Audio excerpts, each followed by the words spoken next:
Okay, we're live. Hi, and welcome again to our 7th episode of Finding Her Voice, a podcast about women who make film by women that love and write about them.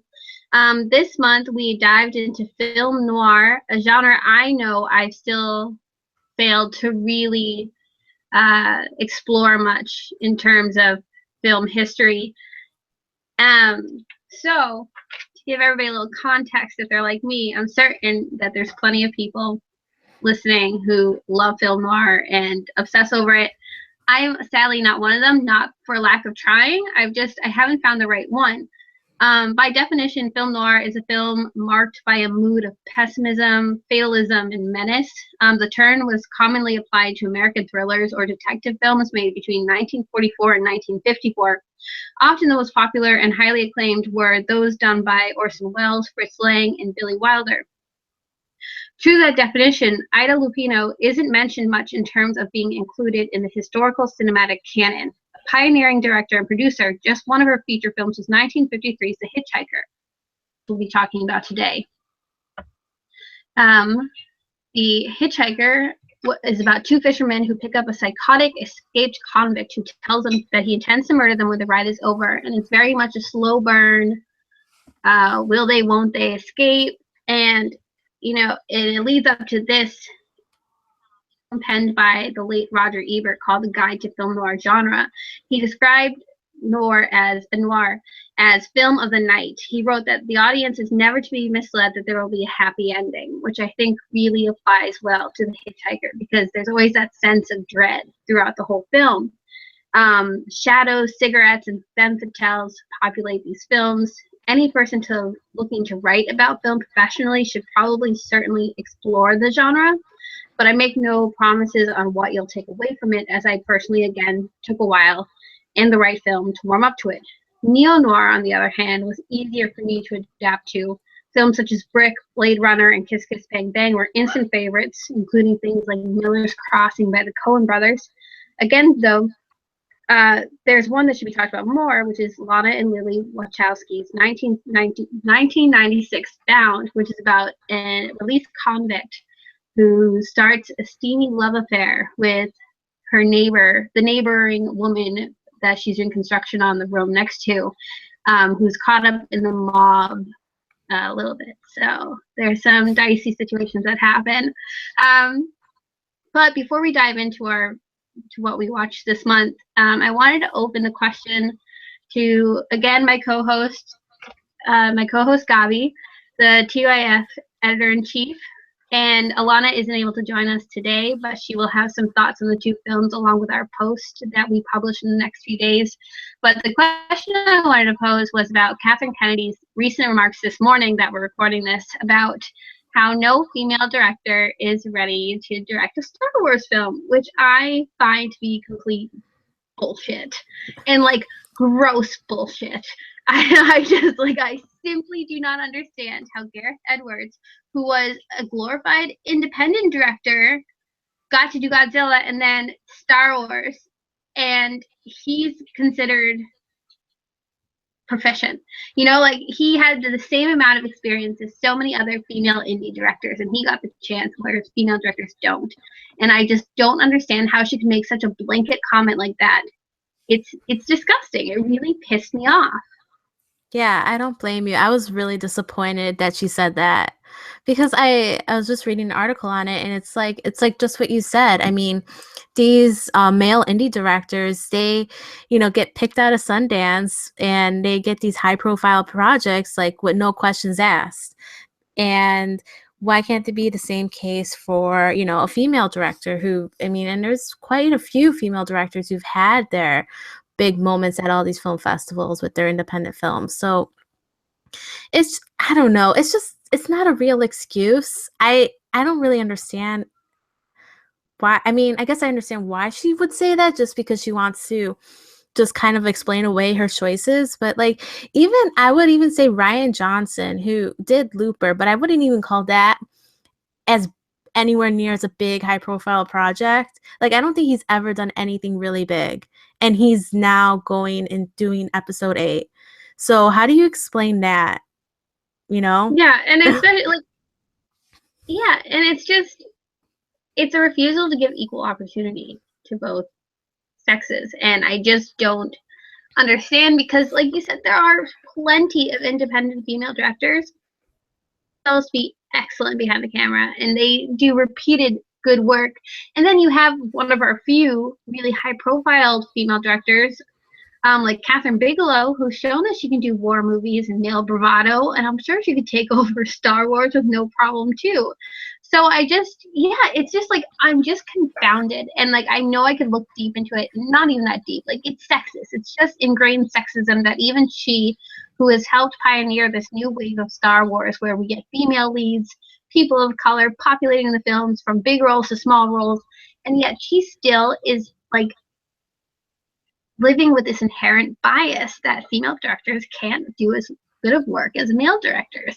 And it's such nonsense. I can't get over it. And it's going to continue the trend. Also, like you said in the article, like, it's just going to make it so that female directors continue to lose opportunities just based on their gender, because they assume that men have a better understanding of film. And yeah, I'm pretty pissed. Yeah, I don't blame you. And we talked about last year how much we love Ray and we love the character and everything. So we love these stories, but showing the behind the scenes crew as much equal opportunity as you're showing people in front of it, you're still doing the service to fans. Right. And I mean, I also think like it's kind of like presumed that the director is merely the co-pilot of this thing. The producers in the studio have a heavy hand in directing this project themselves. So I don't even think to assume that you really do need that much experience, because you got the backup of a very intense producing team in studio that are really, want the right product regardless of what you do with it. So yeah, I don't know, and I get that, they use that in other it's the same thing with Marvel or DC. They do have such a controlling hand, but at least Marvel and DC were clever enough not to say out loud. Their excuses are just as bullshit. Yeah, but they're not like outright saying what they're probably thinking, right? Which is a small silver lining. But yeah, so everybody who read that terrible piece of news earlier, feel free to tweet us what you think. We have Twitter now at Finding Her Voice. I should do a better job at promoting it. But I am not very good at my own Twitter these days. So yeah, so follow us and let us know what you think about this and also about the films we're about to talk about, which again were 1953's The Hitchhiker, and 1996 is Bound. So I guess let's kick it off. Gabby, what did you think of them? Yeah, I agreed with your earlier assessment. The Hitchhiker is a very slow burn movie, but I definitely think it was a good entry point for me at least, because I've watched Noir films before, and I guess I hadn't watched it kind of analytically. So this was kind of a first time for me doing that. And I enjoyed it. I mean, I think the short runtime definitely helped. But I thought what was interesting, and again, I guess I'm a little bit at a disadvantage because I haven't watched a lot of film noir, so I don't know if this is a common theme. But the men in the movie are all they're kind of portrayed as weak. They don't have this bravado, this like machismo kind of thing. They're kind of easily kidnapped by this man, and they're very kind of defenseless, and they don't act like big hulking heroes, which you kind of get used to in a lot of films. And so I'm kind of curious to know if that was something, because I know Ida Lupino also wrote the script as well, right? Or her husband did. I'm not sure. I think it might have been co-written. Yeah, it was Collier Young and Ida Lupino. Okay. Wrote it, so it was co-written. But that's a really interesting point, because from the films I've seen, which granted still aren't many, I don't always see it as that. Like, I don't see men not drawn in that kind of stereotypical macho manner, but I think the fact that because it's usually the Humphrey Bogart type who might not be like the pinnacle of like what today would be a Chris Evans type Right. of macho. He was for then, um, but that's usually the kind of guy who is in this type of movie that I've seen personally. And again, I've maybe seen 10 film noir. But I think that's a good point, and I do have to wonder if that it does have anything to do with a female directing the film. And I think it makes it a little bit more interesting too, because yeah, I did have trouble. The only other time I think I've seen a film noir where it portrays a lead male character as anything other than reliable and macho and whatever was M by Fritz Lang, but that was a completely different type of film noir, and he was a guilty party the whole time of some terrible, heinous crime. But the performances in it are so much they're almost modern with how differently it portrays men. But yeah, so that's what I'm saying though. Is it's like out of the ones I've seen, that's the only one that I've seen like that. So I do have to wonder if Lupino had a hand in kind of portraying men as a little weaker, like then stereotypically weaker, I guess we should say. Right. But yeah,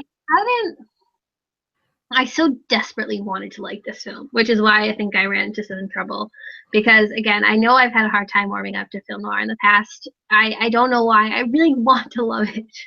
I do stand by the fact that I don't think I found the right one except for M, which I genuinely adore. And Blade Runner. So neo noirs I have an easier time with.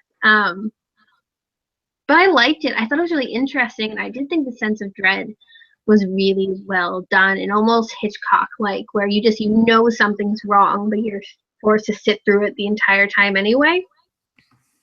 I definitely enjoyed Bound more. Yeah, me too. So I'm interested. Even if it was like super hyper stylized, I I really liked it. I think I am just an unabashed fan of the Wachowskis. I think they are really talented human beings who make some weird choices and don't always make the best films, but at the very least, they're always trying to make original films and do original storytelling. And Bound just shows like the hint of this. This is like their most normal film. Yeah, I was gonna say, like, you were talking stylized, and I'm like, this is barely compared to the rest of their films. Yeah, but for them, it is like, Yeah. I don't like, what I mean? Or for other filmmakers, Yeah. it's kind of still style. Yeah. Just the way they shoot it, like the costuming is all very dramatic and proving a point. Yeah, I really liked it. I watched it really late at night though too, so I was like, I was like, what's happening? But I really liked it, and I do later want to bring up a point Alana made to us earlier about that film and the almost NC-17 rating it got. But yeah, so I was gonna ask how familiar you were with film noir before before I launched the theme. Yeah, I mean, again, very little. I mean, I'm more familiar with neo-noir, kind of like you. And but as far as like really diving in and kind of connecting all the themes and stuff, I haven't really done that. I started doing that the other day when I was watching these films. But again, it's really like a very elementary understanding of what the genre is. And but I am intrigued. I mean, I don't know if I can really get into like the older, films as much. I think with The Hitchhiker, a lot of it felt very predictable, and I don't think it's so much The Hitchhiker's fault. It's the fact that I've watched so many movies that come after it that have followed that similar formula that you've become so close, you've become so familiar with it that, it feels predictable, even though maybe at that time it wasn't so much. Yeah, no, I get that. Whereas with Bound, I think I was a lot more intrigued by it. Again, the way it was stylized, the acting, I mean, the whole sensuality of it. And yeah, it was definitely something that it really intrigued me. throughout the whole thing. No, me too. With again for me with film noir, I took one film class in my entirety of college because clearly I knew what I was doing with my life, and just one, and I loved it. And two of the first films we saw were Casablanca and The Big Sleep. So at that point, when I first saw them, I wasn't like loving them, and it made me worried that I wasn't going to be a good film critic. And I don't know if you've ever gotten this where if you don't love a certain film or if you don't react the same way everybody else does in film, you're like, am I missing something? Maybe I can't analyze it the same way other people can. But I think I just had to watch the right one. And I'll say it one last time. I won't like beat you over the head with it, but if you want to watch like suck you in immediately, I suggest them. But it's on Hulu, I think. Okay. But so I wasn't that familiar. I was familiar with people who I enjoy reading. Following their blogs and seeing them be really hyped up about film noir, and that made me excited each year. You know, I see them talking about it. I'm like, oh, this is the year where I'm gonna watch one a day. And I watched like 3, maybe. Like I've seen a couple, and I knew more about it in theory than I did in practice. Like I had read more on it than I'd actually seen. Mm-hmm. And if anything, it excites me because I don't like to write off any genre. Like I know people who will be like, oh, I don't like comedies, I don't like sci-fi, and I'm like, how can't you like any, like, you know, to me it's like it's fun to explore all these genres and like see what you like out of them. So hopefully if I keep exploring, I'll find a noir that I absolutely positively adore, which will just open up the floodgates. But yeah, I liked it enough. You know, it's not my favorite of all the films we've watched recording these, but I'm glad I did it.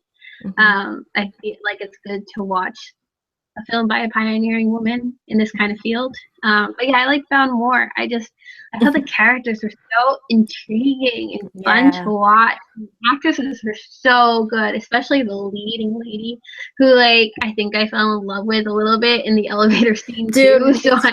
Like me too. I was just like, wow. Like I mean, you are rocking it. Yeah, like I get it. I really get it. Yeah, I know. Couldn't you? No, but yeah, no. So like I know awkward laughter cue here. But yeah, no. I really liked it. Again, I like the Wachowskis. I thought the way they did violence even was really interesting. Like it was very messy, like it should be. I feel like, and it was kind of oddly of all the things in that film, it was kind of realistic the way they did violence, you know, and the cleanup that ensues and how disastrous it is. And I also like the fact that they're just like continually underestimating these women and like, you know, yeah, they screw them. So yeah, I really liked it. Again, is it my favorite film I've seen by the directors? No, but that's probably because I just love season 1 of Sense8 so much, so I'm counting that. But yeah, I really liked it. I wanted to talk about it too because there are some very sexual scenes in the film, and it is fine. But I guess it almost got an NC-17. And considering the fact that there's nudity, but there isn't.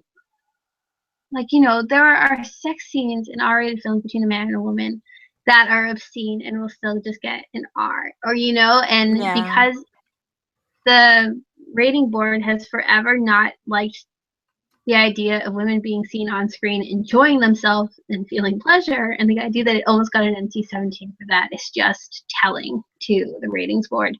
They did the same thing a couple years ago almost with Blue Valentine. They've done it, I think they did it in Boys Don't Cry, or they tried to. And, you know, they won't complain about a guy getting his thumb snapped off in a bathroom. But God forbid a woman orgasms on screen. And, you know, children are rude everywhere. Like, it just. I mean, even as children, but like, yeah, I know. I just mean people watch like Star Wars where people die countlessly, and yeah, so I don't know. It's just like a weird discrepancy between violence and sex, and especially sex that involves women. Yeah. So. I mean, Alana made a great point when she mentioned that to us, that because like as I was watching it, I was kind of like wondering how they got away with it, because I knew it was like the mid-90s and I know how the MPAA are, and you know, they're so conservative and yeah, that's like the kind of thing that like freaks them out. So like, And still does. It's like that's what my thing is. This is 20 years old, mhm. and we still have these type of problems Yeah. getting these kind of things to screen in a way that if it was a man getting like, you know, if somebody was performing oral sex on a man Oh yeah, in no a big film and you just deal. saw them like, I'm like nobody gives a shit. Yeah. Like it's totally the other way. It's a double standard. And like, do I think that like every sex scene needs to be pornographic and R rated? No. But Mhm. like I think again it's an equal distribution of like quality and like getting Yeah. certain content out. So yeah. And again by never showing just like deep dive this for a second, but to never show themselves in sex is teaching people who watch it that they shouldn't be. You know, like, you know, Yeah. everybody takes something from media and that could be something that they're taking and that's dangerous. Not and it presents a terrible image. So yeah, I'm glad that the Wachowskis somehow got away with this and got around it because Well, it's not yeah, like it wasn't even that bad. I mean, it was very tastefully done and beautiful and like a culmination of like all these like tension and feeling they were all feeling, you know. It was yeah, yeah. and like you can make a comparison just like in similar context, just with it being a but like think of their love scene compared to the love scene in Blue is Warm as Color. One is directed Yeah. by women, one is directed by men. Mhm. And Blue is Warm Color is exploitive. Like Mhm. in my mind. Like when I watched it, I was like, I am all of a sudden watching porn. And my parents can walk in now and it's, I couldn't explain myself because this is what it looks like. Whereas when we were watching Bound, it still looks like a movie. You know, Yeah. it doesn't look like someone popped a camera on a bed and yelled action. And like it's cinematic and the way they do it and shot it is just like again, like you said, it's tasteful and it Mhm. feels choreographed. Yeah. So yeah, I thought it was I don't know, yeah, I thought it was a good film. I want to Yeah. own it. I think it's good. I really just am crushing on that lead woman. Like Gina Gershon. yeah. Yeah, her and I feel Jennifer like I Tilly. recognize her, but I couldn't I'd have to go look and see what else she was in because I didn't recognize her off the top of my head. She's been like in a Um few like action films. Like I think she was like in one of the Nick Cage movies back in the day. mm, I'll well, have to that's an like unfortunate. IMDb it. I'll have to look it up. Yeah, me too.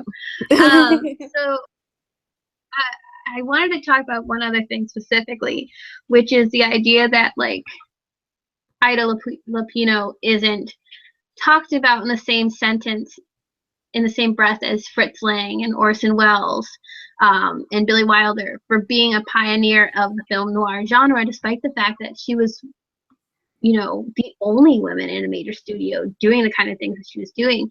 And it reminds me of how Agnes Varda isn't mentioned in the same breath as people like Truffaut and Godard for being in the French New Wave. And sure, she was in the latter part of it, but she still, again, she was a pioneer and she helped develop a whole new way of which we view and experience film.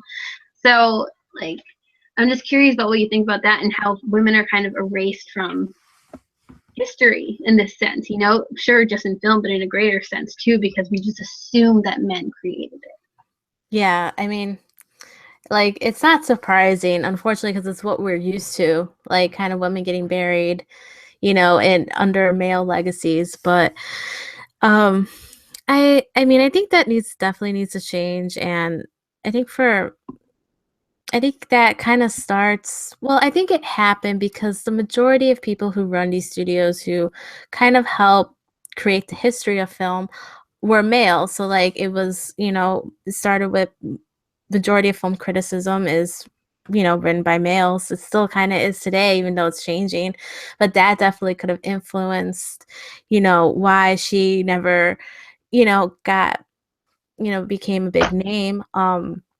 Also the producers and, you know, the people who are in charge of Hollywood are it's mostly male dominated, and that definitely affected, you know, why these women cannot, you know, be at the same level as these men. And, you know, I think it comes down to your film classes. I mean, what are your, I mean, majority, I don't think I've ever heard of someone taking a film class from a woman. At least from all my friends. And then, with film classes, your teacher picks the films. He picks the people that he wants you to learn about. And maybe it's not Ida Lupino, maybe it's Orson Welles. So again, it starts there too. It's like, I mean, it's just so many different factors that kind of like culminate what we know of film and who we know who makes film. And unfortunately, a lot of the names, which are women, are buried under the legacies of men. So we need to change that. And that's why we have Finding Her Voice. Right. That's a fantastic turnaround. Yeah, no, I agree, and I actually think that's a really good point, and it's something that people don't think of is the fact that like people who teach dictate oftentimes, like sure, if you're in high school and whatever, there's this general curriculum, but there are so many important women in history and minorities in history who are overlooked for creating things that are staples in our lives today just because we're not taught it and we're not taught about it, and white men will always be the people whose faces are put on history, except for like few subject matters that are specific to race or gender or sexuality. So I agree. I think that is a really interesting thing. I think maybe I might be wrong. My boyfriend took a film class, a German film class with a female professor, and that's the only time I've ever heard of that. And it was like for a niche genre. So Yeah. I know. It just yeah, says I do. something. Yeah, it does. And it's putting a face on film criticism, and what we come to expect from it. And again, I do think that female voices have been more prominent throughout, I mean, for history, but let's talk about it in the context of film. If we had been more prominent, I think the film canon and historical classic canon would look very different today. I think having a balance would have shown that our tastes are much more varied and maybe much more inclusive, is my guess. But so yeah, to kind of top off what I have on top of my head, is there a genre you would like to see more women pioneer and direct? That they're kind of shut out in now, because I was thinking, even though I don't watch it, that the horror movies I have seen the last couple of years have all been directed by women for the most part, and like I think that would be a way to get me in a seat. It's just a seat because I feel like they take more emotional cues and they build it not just so much on shock value, but on like what's actually terrifying to humans, like beyond monsters in the closet and blood and guts. So I'd be really interested to see them really push forward horror in a new direction, which I think they have with things like The Babadook, The Invitation, and A Girl Walks Home Alone at Night. Mm-hmm. I definitely would like to see them dive more into like science fiction. I think that's like a genre that, it kind of needs a bit of a like a rejuvenation, I would guess.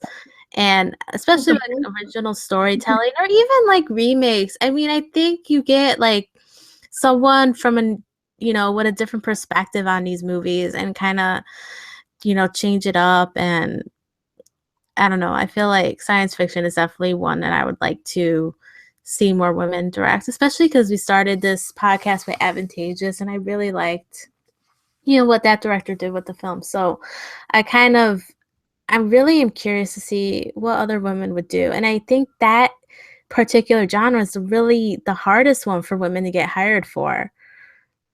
Yeah, because they think of it as being, again, they think of it as boys club, and like right. All the iconic science fiction characters aside from like Ripley from Alien Mm-hmm. are male. So they just assume, well, men tell men stories, and it's like, well, how do you do that when everything is a men's story? But yeah. So I'm excited. Was there anything you wanted to touch upon? I think this is kind of speedy, but it shows you that like we're still learning. Yeah. That was kind of another selfish focus of this podcast, was to like explore new films that maybe I hadn't in the past and kind of have to dig around and learn more about them. So hopefully, if anybody who's been listening along chose to watch these films in this last month, they've either found something that they really loved or have decided that it's maybe not for them, but they'll continue exploring it in some capacity. Mm-hmm. Yeah, I mean, I think we've pretty much touched on everything I wanted to discuss. I mean, yeah, like you said, this is all new to me. So I don't know where exactly, I guess, to dive into some aspects. I definitely am intrigued by noir. I think maybe more so in different mediums. Like with, I mean, I guess Neo Noir with like Veronica Mars and this new, well, it's not a new comic, but I've been reading Revival by Tim Seeley, and that is a graphic novel that is described as noir. So yeah, I've been really interested in those kind of mediums for noir. Yeah, I've been looking at somebody else's like book list for it, and I'm like, oh, those look like little paperbacks. Maybe I'll tackle those in 5 days or 4 days before the month's over. I mean, I can read them anytime, but you know how it is. Like Halloween movies go with Yeah. October. But yeah, I guess we can go to our wrapping up. So first, some ending notes for this month's podcast. Firstly, I guess thank you again, Gabby, for joining me. And where can people find you on the web? They can find me on Twitter at Gabriella Dell. Okay.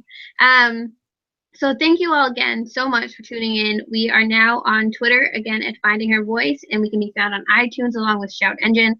Make sure to follow us at TYF Official, along with we're on Facebook, Instagram, and our many other wonderful podcasts, including Define, not directed, kind of, you know what I mean, hosted by my co-host.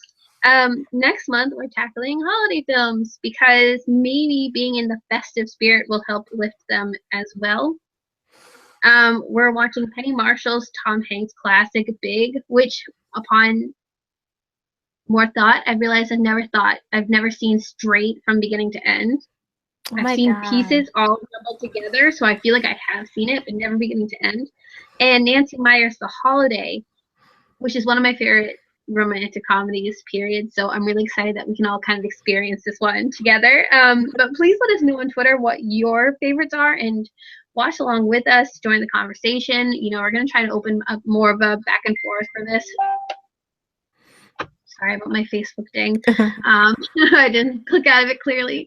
And yeah, because I do feel like, again, holiday films aren't ones where we see it. You'd think that because of how Hollywood operates, it's where we would see more female directors. Surprisingly, or unsurprisingly, there aren't many. Lastly, serious note a little bit. It's been a month since we last spoke, and a lot of things have changed in our world, and a lot of things for the worse. And it's scary. And while we can't lend you any false hope or pretend to be a politically charged website, you know, we're an entertainment website. It is what it is, and it's awesome and it's good for escapism. But we can't talk about politics on a day-to-day basis. That's what our personal Twitter accounts are for. What we can do is, you know, make sure to do everything in our might to make sure marginalized voices can be heard and can be promoted by us, while continuing to educate ourselves on how best to do that. So please let us know if there is anything we can do to be doing better, because that's kind of what we strive to do, I think, at the end, folks, and especially with things like Finding Her Voice and Define. We're not perfect at this. We're trying really hard, and again, we're striving to be better about this.